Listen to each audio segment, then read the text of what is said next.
Hello, friends. Good morning and welcome everyone in MSc second class on the behalf of Department of Botany, KTHM College, Nasik. Student, we know everyone from last year, but I introduce shortly myself. I am Dr. K.M. Khalkar, Assistant Professor, KTHM College, Nasik. Friend, in the last year, we have already learned the paper first, that is BOUT 111, cryptogamic botany, in which we have already studied the three groups of the plants, that is the algae, fungi and bryophyte, in which we study the thallus structure, reproductive structure, life cycle, etc. of the different group of plants. In second year, semester 3, we shortly discuss about the syllabus for this semester. The semester 3 having 4 theory paper, out of 4, the 3 theory paper, that is the university theory, and the fourth one paper, that is the departmental theory. The number and the title of the papers are like this. The compulsory paper, first one, BOUT 231, computational botany, having 4 credits. BOUT 232, developmental botany, having 4 credits. BOUT UT 233, plant physiology, having 4 credit. And the fourth one paper, that is the choice based optional paper, BODT 234, in which you choose any one paper out of the 5 different optional paper, like as the angiosperm taxonomy, mycology, then plant biotechnology, seed technology, etc. Out of the 4 paper, the first 3 paper are the compulsory paper having 4 credit each, and the fourth one paper is the optional paper, departmental theory paper, having 2 credits only. The 2 practicals are there. The first one practical based on the paper, that is the BODT 234, the practical like as BODP 234, practical on BODT 234, having 2 credits only, and the practical second is the BOUP university practical based on the 3 first one theory paper, that is the BOUT 231, BOET 232, BOUT 233. This one shortly about the syllabus for the semester 3. Friend, out of this 4 theory paper, we discuss on the second paper, that is the BOUT 232, and the title of the paper, that is the developmental botany.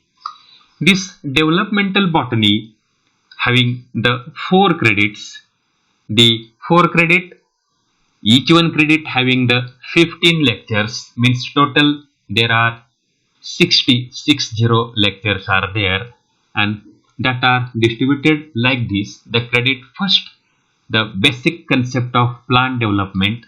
The credit second, that is the embryology. Credit third, that is the physiological and molecular basis of plant development. And the credit fourth one, molecular and cellular event. Each credit having 15 lecture, 15 into 4, that is the 60 total lectures are there. Shortly we see about the syllabus of this paper. The credit first, that is the basic concept of plant development. There are 5 different chapters are there. The first one chapter about the introduction, like as the potency, commitment, specification, induction, competence, determination and differentiation, morphogenetic gradient, cell fate and cell lineage, stem cells, genomic equivalence and cytoplasmic determinants, imprinting, mutants and the transgenic in analysis of development having the 7 lectures are there. The second chapter contained only 2 points, that is the polarity and symmetry, having 2 lectures. The third chapter, the difference between plants and animal development, having the 2 lectures. Fourth chapter, the factors for development, intrinsic and the extrinsic, having the 2 lectures. And last one, that is the juvenility, characteristic, transition to adult phase, having the 2 lectures. In this way, the credit first contained a different 15 lectures are there. The credit second, the title of that credit second, that is the embryology, having again the 15 lectures, having 7 different chapters. They are like this: the reproductive structure in plant, having a single lecture; gametophytic development, having 4 lectures; fertilization, having 2 lectures; development of embryo in dicot and the monocot plants, having 2 lectures; development of endosperm, 2 lectures; and polyembryology, having 2 lectures. And last one chapter, apomixis, having 2 lectures are there. The credit third one, physiological and molecular basis of plant development. Again, there are 2 chapters. The first one, that is the physiology of plant development, having 4 lectures. And the second chapter, molecular and cellular events in embryogenesis, 1 lecture; leaf development, 2 lectures; stomatal development, 2 lectures; root development, 2 lectures; root hair development, 2 lectures; shoot development, 2 lectures. In this way, total 15 lectures are there. And the last one credit, fourth one credit, molecular and cellular events in plant development, having 15 lectures. Again, the inflorescence development, flower development, having 2 lectures. The third one chapter, mutant in development, genetic and epigenetic mechanism underlying vernalization. The fifth one, radial and axial pattern of development, 2 lectures. And the sixth one, process of senescence, 2 lectures are there. In this way, the developmental botany are having 4 credit, which contain a 60 total lectures are there. Friend, here we considered the second one credit. The title of the credit simply, that is the embryology. We all know in the chapter first of the embryology, that's in which we learn the reproductive structures in plants. We all know in phanerogames, that is the flowering plants, having the 2 groups, angiosperm and gymnosperm, in which flower is a reproductive organs of the plants, which contain 4 whorls are there, like as calyx, corolla, androecium, gynoecium. Calyx and outermost whorl, generally green in their color, which are protective in their functions. The second one, like as the petals, colorful petals are there, useful for attract the insect for pollination. The next one, third one, important necessary reproductive organ, androecium, that is the male gametophyte. And the last one, like as the gynoecium, and also known as the carpels, which contain the ovary, style and stigmas are there. These are the 4 whorls. Out of the 4, 2 are accessory, calyx, corolla. Remaining 2, androecium, gynoecium are the necessary whorls. Friends, in embryology, we will consider the simple one chapter, that is the polyembryony. We know in each and every one flower, after the pollination, fertilizations, there is the formation of embryo. Simply, we know the embryology. But in few plants, instead of developing a single embryo, there is the formation of more than one embryo in embryo sac, known as the polyembryony. In polyembryony, we try to consider here the introduction, classification, origin, special cases of polyembryony, causes of polyembryony, and importance of polyembryony. First of all, we see consider the points. What do you mean by this polyembryony? Simply, we will define it. The polyembryony is the phenomena of two or more embryos developing from a single fertilized egg. Simply, or it may be of defined like this simply, the occurrence of more than one embryo in seed known as polyembryony. The first case of polyembryony was reported in certain orange seed by the scientist the Antony van Leeuwenhoek in 1790. Generally, in plants, angiosperm and gymnosperm, this phenomenon is caused either due to the fertilization of one or more than one embryonic sac, or it may be due to the origination of embryos outside the embryonic sac, or it may be activation of some sporophytic cells of the ovules. This one is the short introduction about the polyembryony. Second one point we try to consider here, that is the classifications of polyembryony. The different workers or the different botanists classify the polyembryony by various ways. The polyembryony is of two types generally considered. The first one, that is the spontaneous polyembryony, and second one is the induced polyembryony. The spontaneous polyembryony includes instance of naturally occurring polyembryony. Means naturally in plants it will be occur there, and second one, that is the induced polyembryony, means include instance of experimentally induced polyembryony. Spontaneous polyembryony has been subdivided by the two workers like as the Ernst and the Church 1901-1910 classified the polyembryony in two categories. The spontaneous polyembryony in two categories. The first one, true polyembryony. Second one, that is the false embryony. That is the two categories of spontaneous polyembryony. The true polyembryony means two or more embryos arising in same embryo sac from zygote or embryo, and the false polyembryony, development of embryos in more than one embryo sac in the same ovule or placenta. Again, the true polyembryony subdivided into two classes or two types, we will simply say. The first one, that is the cleavage polyembryony. Cleavage and proliferations of zygote generally occur in orchids plants.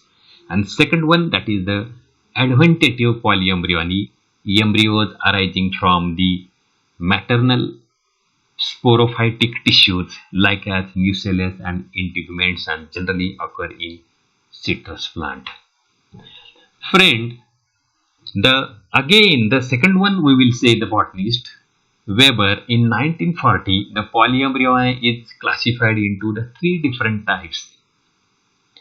The first one, that is the cleavage polyembryony. Second one, the simple polyembryony. The third one, that is the rosette polyembryony. In cleavage polyembryony, a single fertilized egg gives rise to a number of embryos known as the cleavage polyembryony. In simple polyembryony, a number of embryos developed as a result of fertilization of several archegonia. And the third one, rosette polyembryony. In rosette polyembryony, additional embryo developed from the rosette cell in certain gymnosperms only. We will see one by one. The first one, that is the true polyembryony. The production of number of embryos within or by projecting into a single embryo sac is termed as true polyembryony.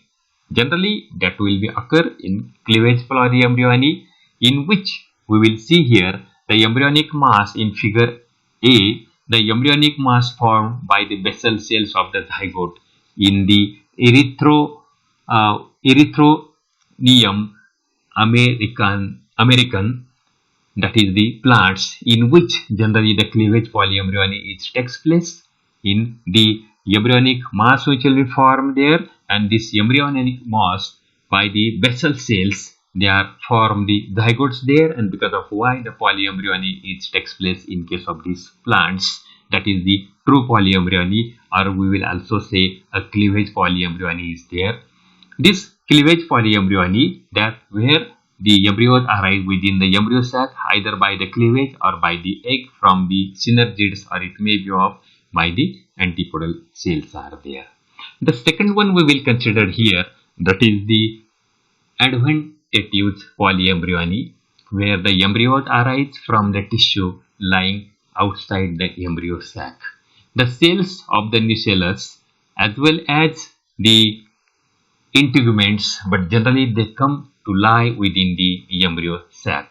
Here we will say that is the embryo arises from the tissue lying outside the embryo sac, means toward the or outside the embryo sac there are number of the tissues. That number of the tissues play an important role in formations of the embryos, that will simply we will say that is the adventive polyembryony. And the second one type, the false embryony, in which the false embryony includes the cases in which two or more embryos are formed as a result of the development of the aposporic embryo sac, by which the false embryo which will be formed there.